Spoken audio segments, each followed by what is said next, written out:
Good afternoon, and welcome to Lunch and Learn webinar series. Today, we're going to be talking about effective communication and taking a deeper dive into it. Next. My name is Pat Swartz. I am the lead technical assistance specialist at the Pacific ADA Center. And Savannah, I'd like you to introduce yourself. Sure. My name is Savannah Bradley. Good afternoon, everyone. I'm a community outreach and programs manager here at the Pacific ADA Center. I do just want to make some very quick announcements before we jump into our presentation. One, this webinar is being recorded, and we will be sharing the recording and the slides with you after today's session. It'll likely be by early next week. There will also be certificates of attendance that are available if you need one.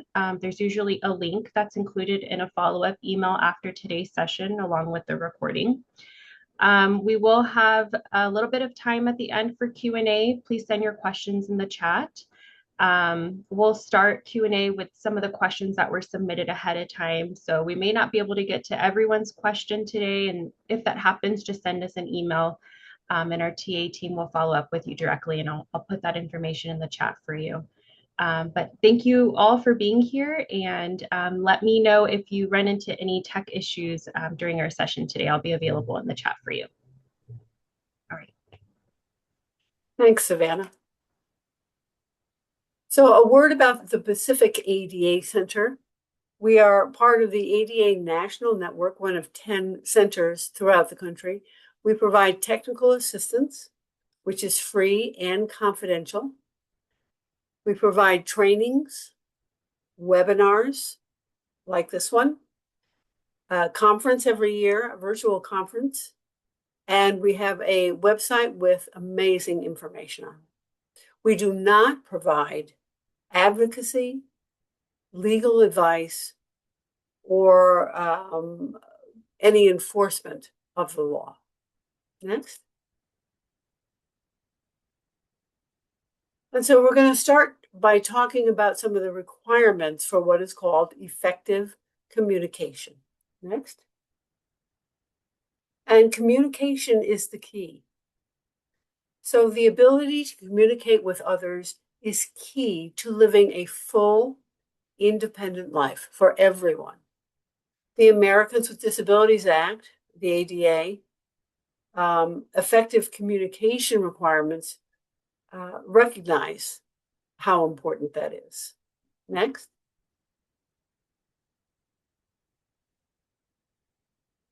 So what is effective communication?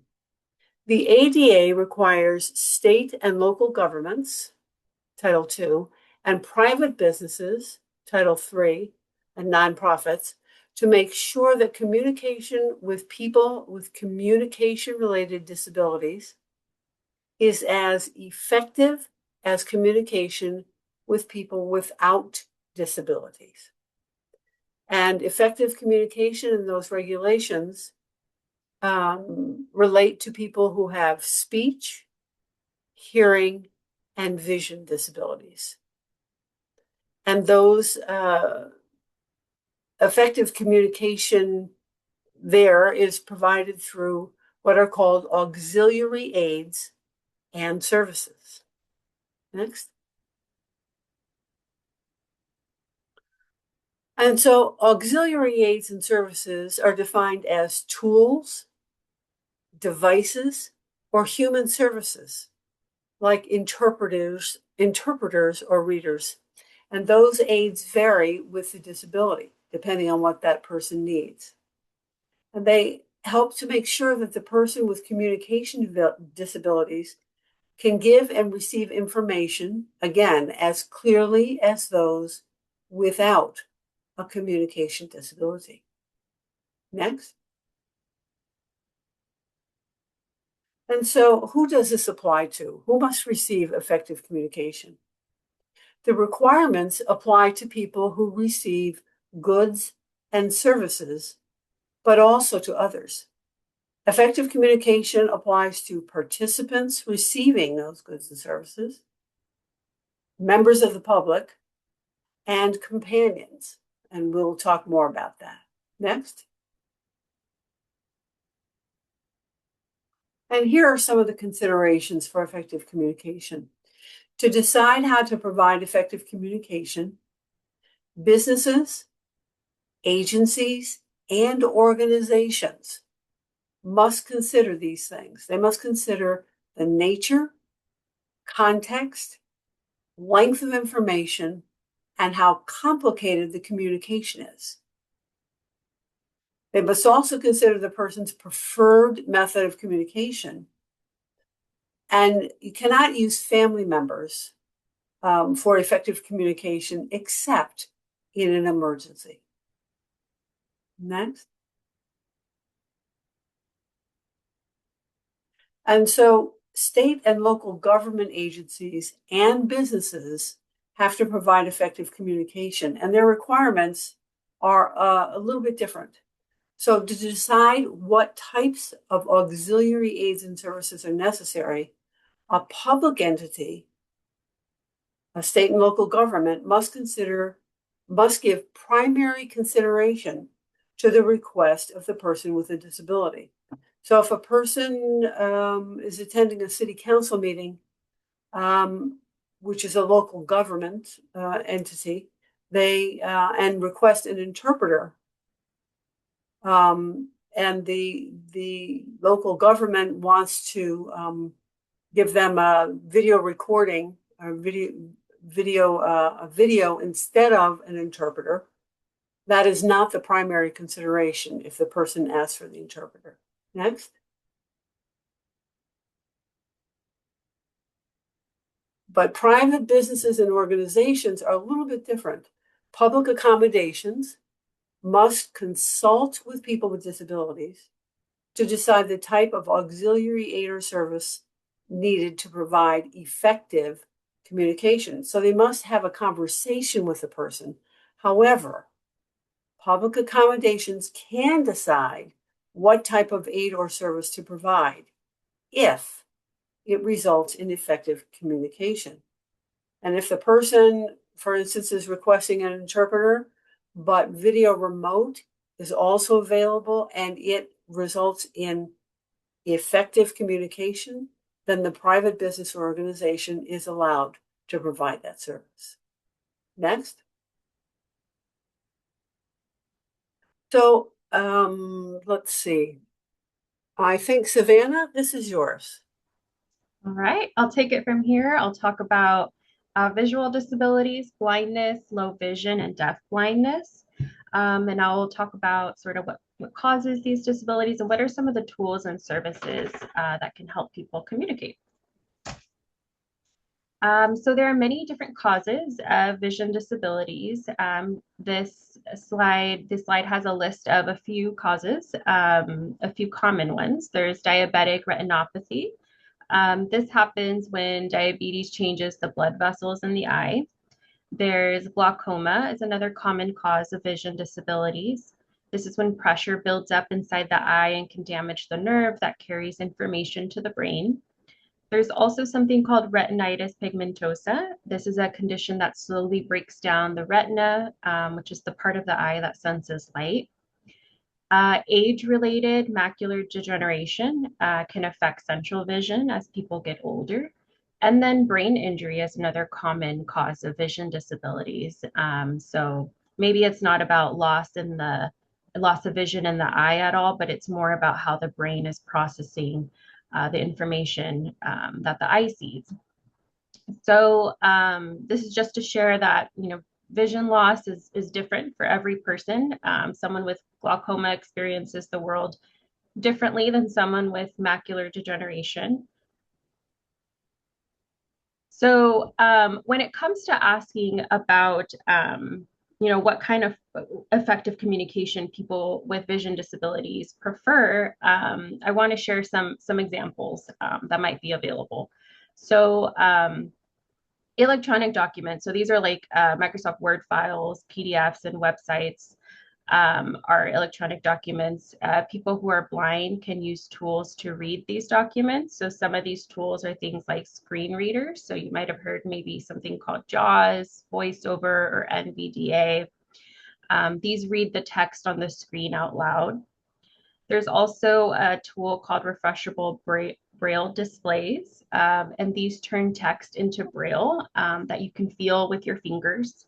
And there's also text-to-speech software, which reads text out loud as well. For these tools to work, though, the documents, the electronic documents, do have to be built correctly and in an accessible way. So this means they have to have headings, subheadings, any pictures that are in the documents need to have descriptions or what we call alt text. And then the information in the document has to be organized in a logical way. So a lot of times if a document is missing any of these accessibility things, these tools like the screen reader or the refreshable braille displays or the text-to-speech software, they can't really read the information correctly or properly. On this note, I'll just throw in that our sister program called Beyond Access Consulting just launched a digital accessibility course. So if you are interested in learning more about digital accessibility or how to make electronic documents accessible, email us afterwards and I'll share that information with you. So Braille is a system of raised dots that people read with their fingers, and it's used by people who are blind, deafblind, or who have low vision. And Braille can be read in two different ways. So it can be read on paper where the dots are pressed or maybe embossed into the page. And then again, there's that refreshable Braille display that we just talked about, which is the electronic device that connects to a computer or to a phone that creates the dots electronically. And then Braille can also be written in different ways. You can use this using slate or stylus, which is like a manual writing tool. You can use a Braille writer, which is like a typewriter for Braille, an electronic Braille note taker, or a computer that's connected to a special printer called a Braille embosser. So there's two images here on the screen. One shows a Braille note taker device. You can see what that looks like. And then the other shows hands that are writing Braille on a punch card. So who uses Braille? It is important to know that not everyone with a vision disability reads Braille. In fact, many don't. And so Braille really only helps the people that know how to read Braille, right? People who don't read Braille will need other options for effective communication. So this might mean providing accessible electronic documents or forms that work with their screen reader. And then also another thing to know is that people who are deafblind can also learn to read and write Braille, and many use it as their main way to communicate. So the key takeaway here is to really ask people what their preferred mode of communication is, and don't just assume that Braille is the answer just because someone has a vision disability. So a screen reader is a software that helps someone with a vision disability use a computer. And the way that it works is that it reads out loud what's on the screen. So this can include the text, the images. It'll read the description of the image or the alt text that you write for the image. It'll read any links that are in the document, menus, files, folders. But again, it can only read these things in a document if it's built correctly and in a logical order. The software takes all of the information and turns it into speech that the person can hear. And then one important note about screen readers is that it does only work for people who have access to a computer or smartphone. So it is important to have those things if a screen reader is being used. Refreshable Braille display. So this is an electronic device that lets someone who is blind or has low vision read digital text through touch rather than sound. So you connect it to a computer or a smartphone and it takes the text on the screen and turns it into Braille in real time. So the dots physically rise and lower on the device as the text changes. So that's what a refreshable Braille display tool is, and that's how it works. The other option or tool here for communication is having materials available in large print. So This can be really helpful for people who have low vision but can still read printed text if it's big enough. So large print means that the text is at least 14-point font size. Usually the standard size in most organizations is 18 to 22-point font size if they're creating large print materials. The font size also really matters here in terms of accessibility and creating these large print materials. Large print should use sans serif fonts as the best practice. And these are the type of fonts that are really plain and simple letters that don't have the extra decorations, so it makes it easier to read. So I'll talk about font examples here a little bit more. The word serif just means that the font has a small decorative line. Sometimes it's called a foot that's attached to the end of a letter stroke. So these fonts can have small like flourishes, and so these are called serif fonts. So for example, that would be, Times New Roman, or Georgia is another example. Fonts without these decorations are called sans serif. So sans just means without. And examples of font types that are sans serif are Arial and Helvetica. So at the bottom of this slide, you can see what Times New Roman looks like as an example of serif font. You can see how it does have those decorative lines at the foot of the letter. And then underneath that is an example of what Arial font looks like in sans serif, where it's a little bit more clear and simple, easier to read. Okay. Qualified reader. So sometimes someone with a vision disability needs a document read out loud to them. So this is where a qualified reader comes in. This is someone who understands the document. So it's usually helpful for a qualified reader to understand the terms and the structure of a document so that they can read it clearly. And this really matters for legal documents or medical documents, for example, where it's really important to read this information carefully and precisely. For more simple things, like maybe, for example, someone is reading a restaurant menu, it's not really necessary to use a highly trained qualified reader. It's really just mostly for the more complex documents, but that's another tool for effective communication. And at this point, I will hand the mic back over to Pat. Okay, thank you, Savannah. I see that Felicia has a raised hand. We will go ahead and answer Felicia's question, and then if it's all right, we'd like you to hold your questions until the end so we can get through the information. Felicia, you want to go ahead and ask your question?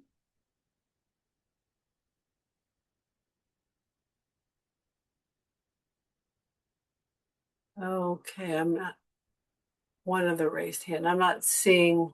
Sorry, I think I had it clicked earlier. Okay, we're going to go ahead with hearing disabilities. And that involves people with disabilities who are deaf, hard of hearing, or deaf blind. Okay, next. So here are some of the causes of hearing disabilities. There are certainly more, but they can include exposure to loud noise over long periods of time. And these, by the way, of course, can happen anytime during someone's lifetime. Or inherited deafness, high fevers, tinnitus or tinnitus, neurological disabilities like multiple sclerosis, or brain injury. Next.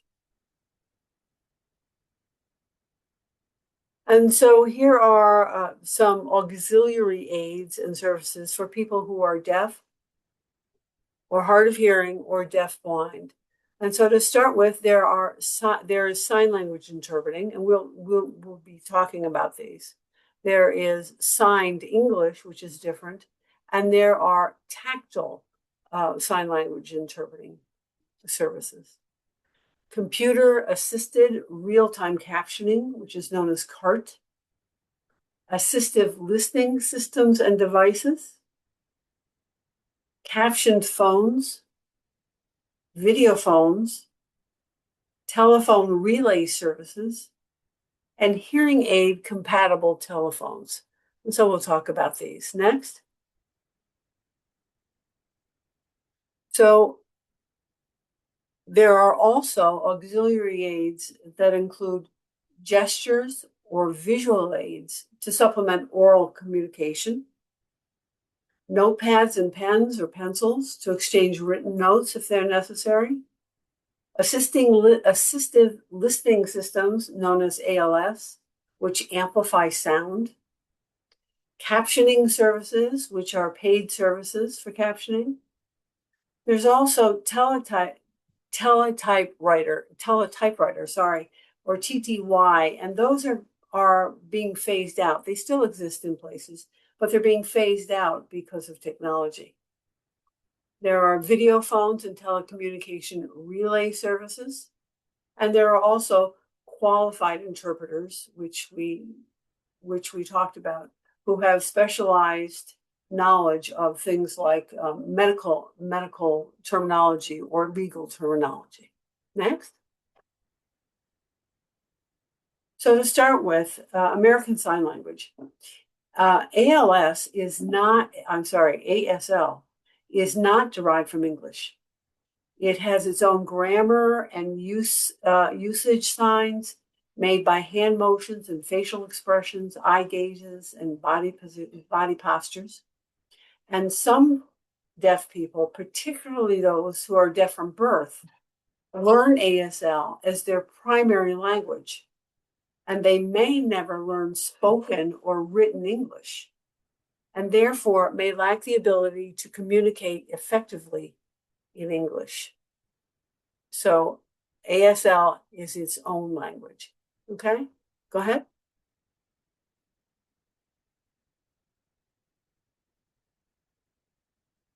So for people with hearing disabilities who use sign language, effective communication often needs to be provided through sign language interpreters. And an entity may have to contract with an interpreter service. And those interpreters could be online or they could be in person. Typically, 2 interpreters are needed for over an hour of interpreting because the interpreters need to switch off because their hands get tired. Next.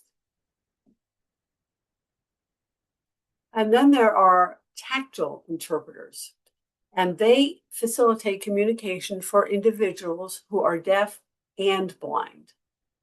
So by translating spoken language or visual signs into physical touch, they enable the individual to understand the message and interact with their environment. The deaf-blind individual places their hands lightly over or under the interpreter's hands to feel the shape, movement, and placement of the signs. Next. And this is important in the event of an emergency. If someone is deaf and needs an interpreter in an emergency situation, they can rely on an adult family member or friend, but only until a sign language interpreter arrives. And it's important to never ask a minor to interpret, even in an emergency. Next. And video remote interpreting, known as VRI. That's an interpreting service that uses video conferencing technology. And there are some requirements for that are very important. There has to be high quality video and audio that's clear, in real time, and with uninterrupted images. There has to be dedicated high-speed connection. There has to be clear, sufficiently large and a sharp picture that shows the face, the arms, the hands, and the fingers of the interpreter.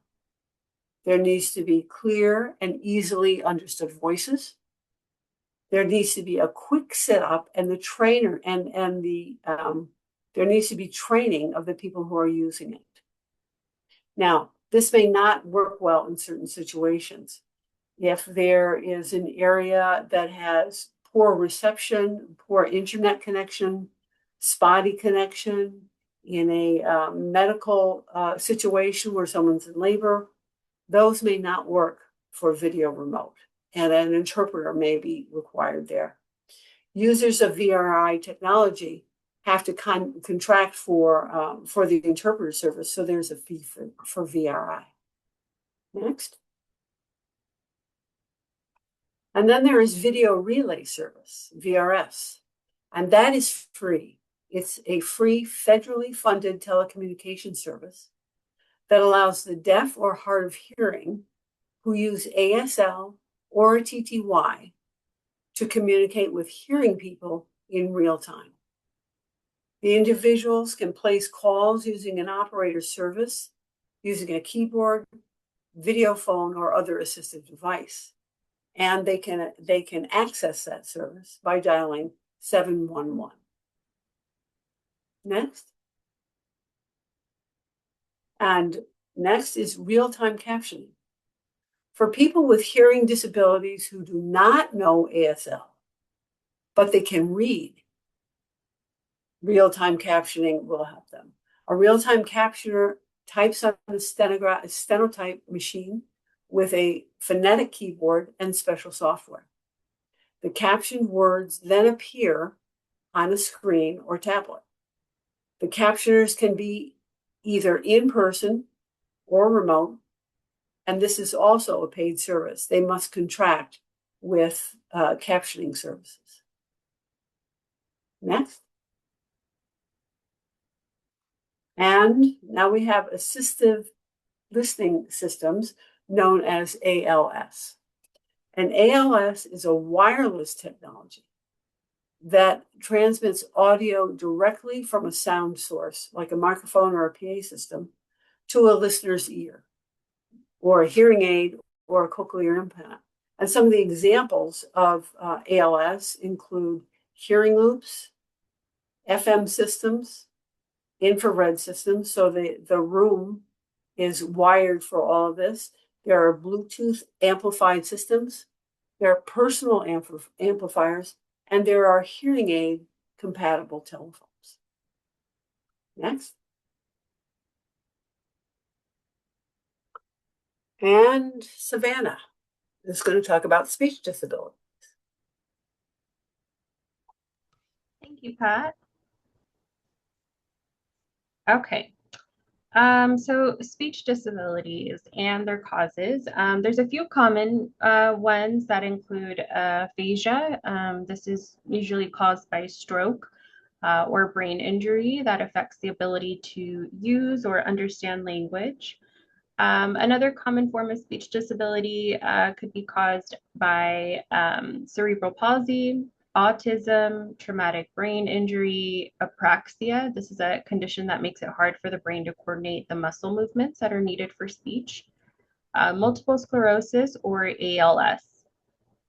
Not an exhaustive list. These are just some causes of speech disabilities, but people with speech disabilities may have trouble in different ways. Some have difficulty understanding language, some have difficulty expressing language, and some experience both. So it is important to understand that everyone's experience is different and they may have different needs for effective communication. So I'm going to talk about some auxiliary aids in more detail and services for people with speech disabilities. So this first one is called augmentative and alternative communication. This is also known as AAC. So AAC is used by people who have speech or language disabilities.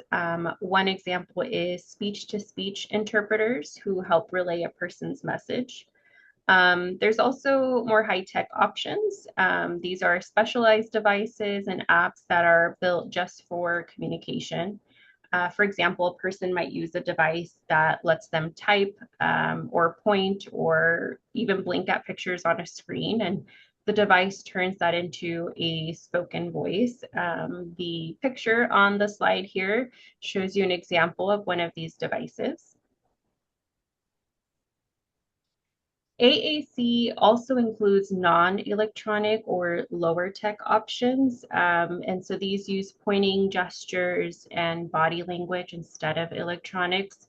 So some examples here would be having someone draw what they're trying to communicate, maybe offering a picture board that they can choose from, common word boards as well as letter boards. So the picture on the screen here is an example of a simple low-tech communication option.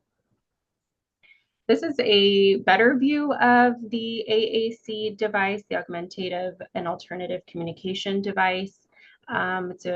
This is kind of shows you how these devices let someone build a message piece by piece using pictures. Some of the buttons on the device can have pictures, or they might have common words to help build a message, and then the device speaks it out loud for them. So some tips for communicating with adults who have a speech or a language disorder. I would say first ask the person how they prefer to communicate and what you can do to support them. Be patient. It may take someone a little extra time for them to get their words out or get their idea or message across, or for you to understand what they're saying. So just give them that time and extend that courtesy and kindness while you wait. And then third, cut down on distractions. If you can, try to turn off the TV or the radio that you have playing in the background and try to create a more quieter space to make it easier for someone to focus on the conversation that you're having. And then, of course, try not to make assumptions about a person's intelligence or their capabilities to perform certain tasks. Try not to make assumptions about what their preferences are to communicate or on their life choices. So in addition to these slides, which we will be sending to you all along with the recording of today's presentation, I wanted to share a list of additional resources. So the ADA National Network website, which can be found at adata.org. There's a lot more information on effective communication there, as well as our website, which I'll share with you all on the next slide. The U.S. Department of Justice has a ton of information. If you go to ada.gov, it breaks down all of the titles and has all of this information as well. They also have an effective communication fact sheet if you're interested in looking at that. And this link will be available in these slides for you to access. Please stay in touch with us as well. We'd love to hear from you. If you have any questions after today, or if for some reason we're unable to get to your question, our phone number is here on the screen. It's 1-800-949-4232. That takes you directly to our technical assistance team who Pat leads, and we'll be able to answer your question there. You can also email us. Our email address is info@adapacific.org. Our website has a ton of information. If you haven't already, I also encourage you to sign up to our email listserv so you can stay up to date on upcoming events and any other resources that we release. And we do have a strong presence on social media as well, so you can find us on all of the social media pages. Our handle is @Pacific ADA Center. I did mention earlier in the presentation that our sister program, Beyond Access Consulting, did recently launch a digital accessibility course.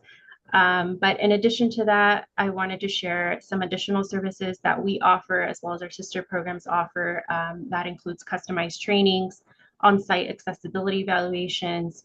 If there are any architects in the room, we also offer the Certified Access Specialist exam prep course.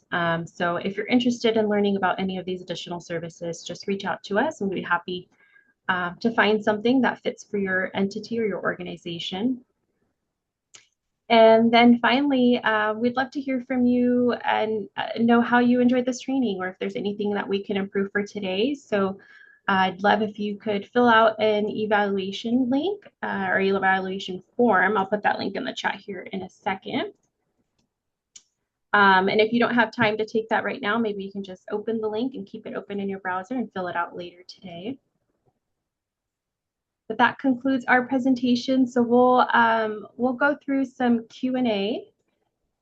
There were quite a few questions that were submitted in advance, so we'll start with those and then we'll go through the chat to read through the questions that were submitted there.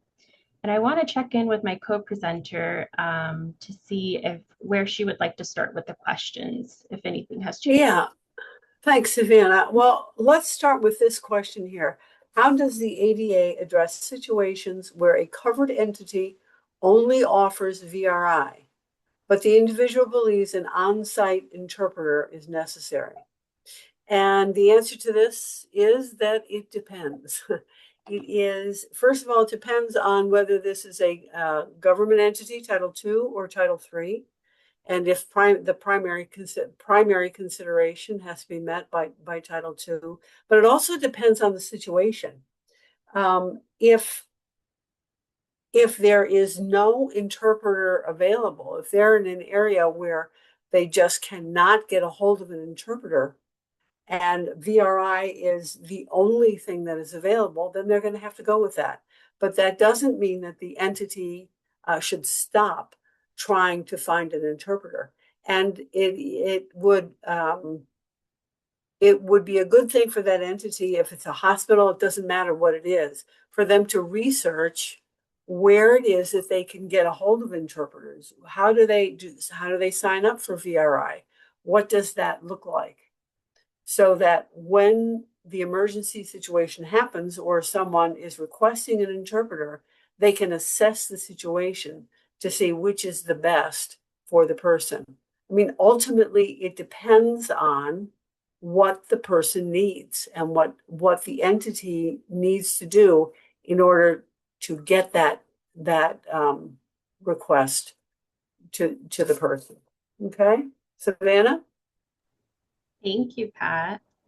All right, let's see. The next question on our list says, how can we encourage states to use separate lines for video relay services to avoid the long machine recording prompts?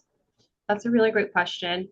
I would say first, it is important to know that this isn't a requirement under the ADA, so there isn't a rule that says that a state, a city, or a county has to set up separate lines. So this really depends on someone pushing for it. So this means that there might need a champion to make this happen. Usually it's someone inside the agency. It could be an ADA coordinator who makes sure that these calls are easy to complete. One path that you could take for this is to work with the Disability Advisory Committee. So a lot of states, cities, and counties already have one of these committees in place. So working with them to make that request known and see how they can help push that request forward. And even if it's a small change, like making the relay option as the very first prompt instead of, several menus deep. So that would be my recommendation for that question. Hey, good answer. Okay, the next question is, how can we as professionals provide community training and incorporate CMIST accessibility for communication? Well, CMIST is a program that emergency management systems use, and C stands for communication, with assistance that might be needed for people with communication disabilities. M is for maintaining health, with assistance needed for maintaining the people with health conditions and medications, etc. I stands for independence, with assistance that might be needed for mobility and daily tasks or technology. S stands for safety and self-determination, with assistance that might be needed with supporting decision making and learning and remembering for people with disabilities. And T stands for transportation, with assistance that might be needed with evacuation or getting getting different supplies. So in an emergency, hopefully the city or county that you live in has an emergency management system. And to find that, you might contact your ADA coordinator and see how the emergency system is managed and what kind of services are available within your county, and if it needs assistance, volunteers, whatever. The more people, and including, of course, individuals with disabilities who should be involved in all of this. But that's what CMIST is, and it needs community involvement. So the more that you can get involved in that, the better it would be. Okay, Savannah? Wonderful. Thank you, Pat. So the next question that was submitted ahead of time, and if you're wondering what list we're referring to, these are questions that were submitted during registration. So you have the option to do that. But this question says, we are launching a ASL pilot program for an online university. What are some things we should consider? So first, assuming that this is a program to train new ASL interpreters, there are a few things to think through. I would say first, think about the technology in the pilot program, testing your video platform with your interpreting service before the pilot starts. Staffing is another consideration, making sure that you're using interpreters that are qualified for academic content and not just general ASL fluency. As Pat mentioned earlier in the slides, making sure to build in breaks. Interpreting is physically demanding, and there are usually at least 2 interpreters helping out with the session. Integration, making sure that students have a clear way to request ASL interpretation services, and also making sure that faculty know how to work with the interpreter on screen for the online university. And then I would also suggest tying this pilot program in with your existing ADA accommodation processes so that they're not separate or parallel systems. They should really work together. And then we are always advocates for including the disability community when developing new programs, tools, and resources. So I would say build in a feedback process for deaf students within the pilot to get their feedback as you're launching and improving this program. So those are some initial thoughts, assuming we interpreted this question correctly and that it is a program to train ASL interpreters. Hey, thank you, Savannah. And the next question is, the ADA is not enforced for communication access. Should we be taking action to update the ADA to require enforcement? Well, the ADA already does require this. It already does require enforcement. And enforcement of the ADA is through the U.S. Department of Justice. And you can file a complaint through the DOJ or file a private lawsuit. It doesn't work as quickly as you may want it to, but you can still do that. Of course, if you wanted to talk to a congressperson about changing anything in the ADA, you could do that. It's Congress that wrote the law. And you want to say that you want to update the law to make enforcement stronger, perhaps. But at this point, you still have to go through DOJ or file a private lawsuit.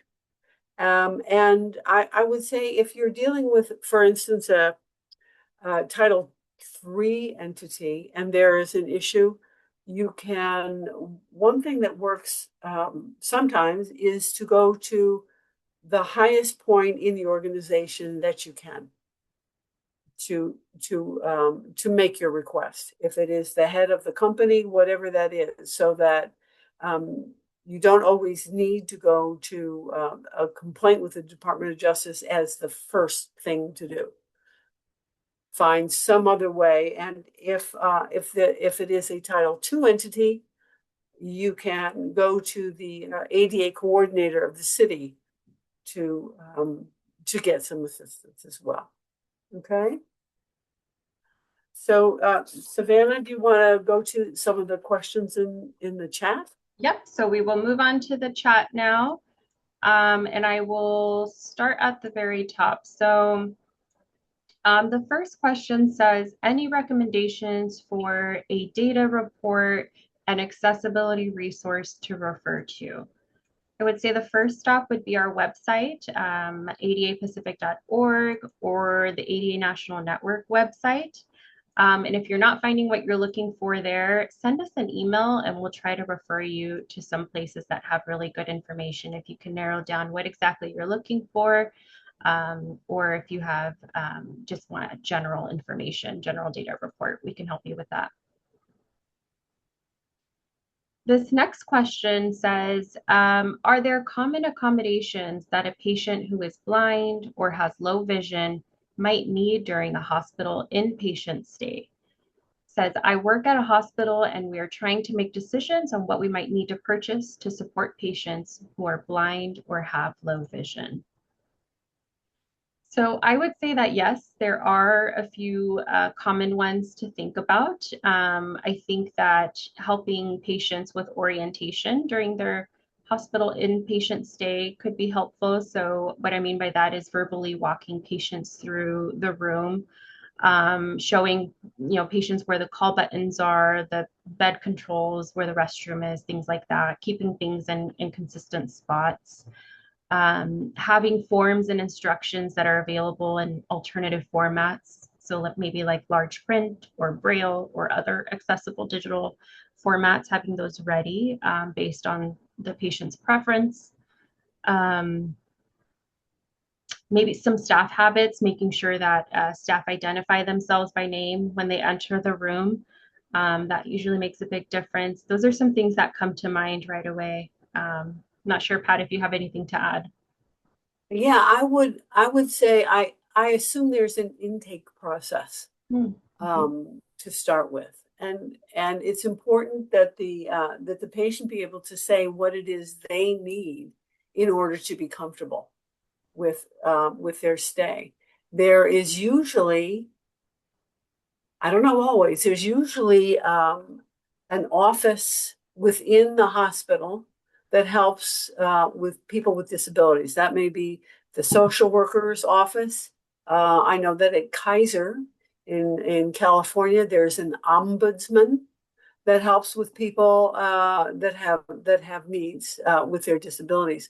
So that office might be already involved, but if nothing else, there should be a way for the patient to be able to say what it is they need and on an ongoing basis. So that if during the day something comes up, they've got to be able to say, and hopefully that information is recorded so that other shifts in the hospital will know what that person needs. Okay. Thank you, Pat. All right, the next question says, are entities that receive Medicare or Medicaid funding, such as healthcare providers, are they subject to the primary consideration requirement of the effective communication regulations? Or are those entities subject only to the requirement of consulting with an individual about their requested accommodations before making an ultimate decision? Mm. Well, I'm not sure of that. If this person can call our office, I could get some more information on this. I would think that it is about the entity, the hospital. If the hospital is getting funding, then it is the getting federal funding, then it is the primary consideration. And again, there may be circumstances where the primary consideration is not possible 24/7. I mean, if a person asks for an interpreter for 24 hours a day during their stay, that may not be possible. There are defenses that apply here, but yeah, call our office and I'll see if I can get some more information on that. Thank you, Pat. Okay, this next question is on VRI. It says, how does the ADA address situations where a covered entity routinely offers VRI as the only interpreting option without consulting the individual about their communication needs or assessing whether VRI will provide effective communication in that particular setting? For example, in a skilled nursing facility, what obligation does the entity have when the deaf individual indicates that VRI is not effective and requests an on-site interpreter?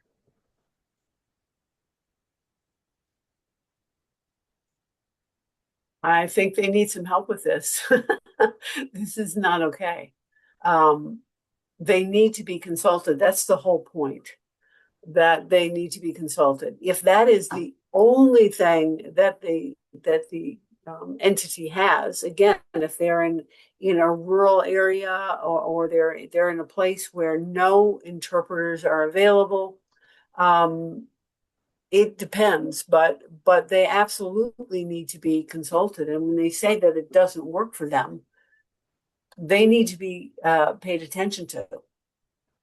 And so again, when it's not working and the person needs some help, like in this skilled nursing facility, hopefully there is the administration of the facility, um, or someone who helps, some social worker office helps with such things. Perhaps they can get involved to make this work, whatever it is that the person with a disability needs. Thank you, Pat. Um, and if anyone needs to unmute to ask their question verbally as an accommodation, go ahead and raise your hand. I think I saw someone raise their hand earlier. So if you want to ask your question out loud, just go ahead and click that raise hand feature again. Okay. I thought I saw someone raise their hand. All right, let's see. Next question. What is the age definition of a minor when interpreting? Is it age 17? Is it age 16? I don't think that the ADA defines this in the law. I don't think that it gives a specific age for a minor child. I think you can go off of what your state defines as a minor. I think most states say that it's a minor if it's under the age 18. Would you agree with that, Pat? Or is it any different? Yeah, I'm not sure that in an emergency situation they would say you're 16, so you can't interpret. Um,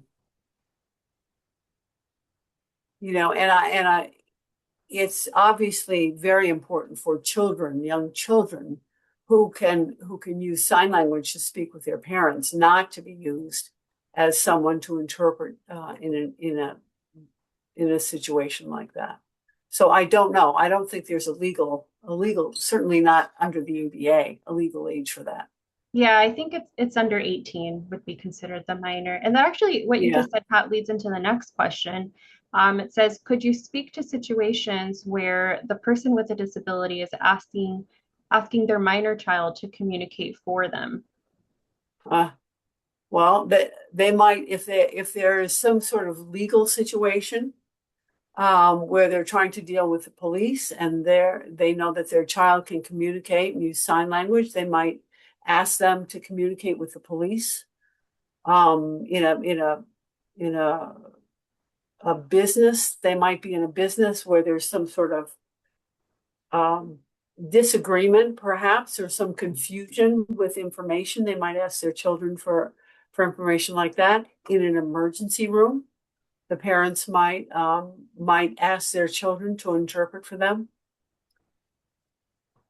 Yeah. Yeah, I think the entity should definitely still offer a qualified interpreter or other forms of effective communication just in case, and not just rely on the minor child, unless it's the emergency that you mentioned, Pat. Okay. Oh, we have a correction here from Sean. Thank you. Okay. 711 is not for VRS. It is a text-based relay system, not video. Thank you. Thank you for that correction. Okay. Let me scroll for the next question here. When a covered entity has an IVR platform for their public phone number, do they have to ensure that it is compatible with VRS and other California Relay Service 711 communication methods?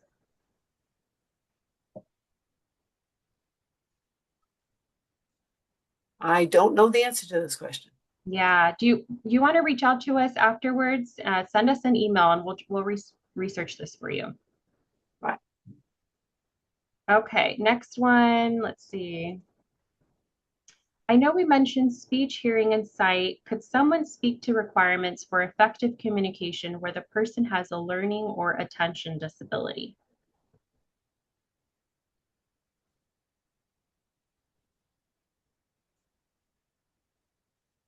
You know, there there is there are people who say that learning disabilities and ADD could be considered a speech, uh, a communication disability. Um, the regulations don't mention that. Um, so we are talking specifically about what effective communication as defined by the regulations are. But in fact, um, attention deficit and ADD do interfere with an individual's ability to communicate. And so it is considered a disability under the ADA. And so again, it is finding out what it is that this person needs and trying to make that happen for the person, depending on what that is. Okay? So it fall more under the reasonable modification requirements, right, Pat? Yeah. Yeah. Yeah. All right. Let's see. We have about 3 minutes left. Um, Are there any best practices that can be shared for how to advocate for the use of AAC electronic devices by those with disabilities when a covered entity's cybersecurity governance team wants to block the use of any robotic voices in any attempt to avoid scams or phishing? Mm.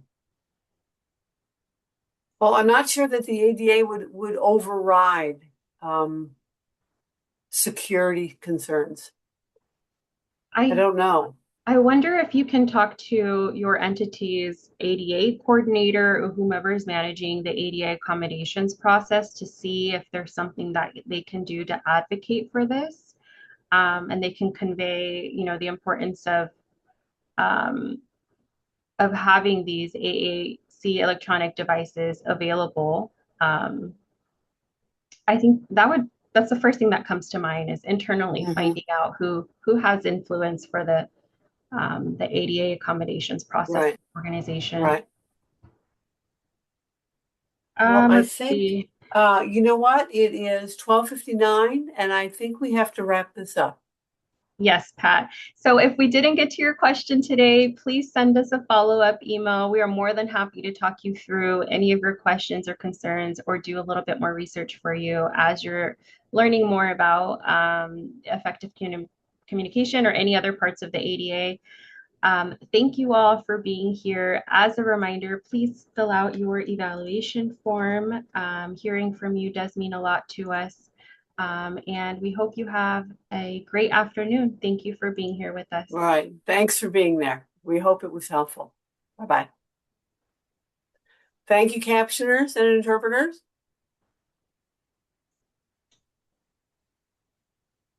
It was a pleasure. See you again. Thank you, everyone. I'll end the meeting now.